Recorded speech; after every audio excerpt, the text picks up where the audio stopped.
Sementara itu pemirsa, puluhan mobil R3 berkonvoi keliling Banda Aceh dan Kabupaten Aceh Besar Minggu subuh.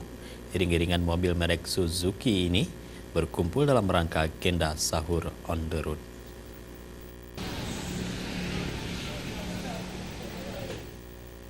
Sahur on the road RC Aceh Chapter diawali dengan memasak kari bebek dan makan sahur bersama yang berlangsung di Warkop Om Kai Areda Nesu Aceh, Kota Banda Aceh, Minggu dini hari. Sedikitnya 30 orang peserta turut ambil bahagian meramaikan kegiatan ini.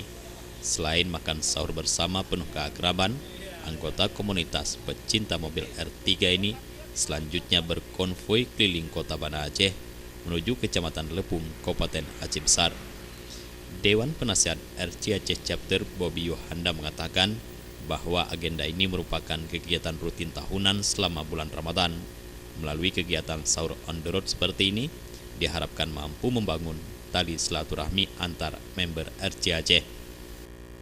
Diharapkan dengan adanya kegiatan dan agenda seperti ini mungkin kita bisa mengedepankan dan mempererat tali silaturahmi yang ada di dalam komunitas R3 Club Indonesia Regional Aceh, supaya kedepannya kita bisa saling menjaga ukhuwah masing-masing dari member dan semua yang ada di dalam komunitas ini semakin terjaga lahir batin. Semoga kita senantiasa selalu dalam kebersamaan dan kedekatan dalam melakoni kegiatan yang ada di dalam R3 Club Indonesia ini. Kendati pun di sejumlah kota besar di Indonesia, kegiatan sahur on the road telah dilarang, namun bagi komunitas RC Aceh, kegiatan seperti ini akan terus digelar.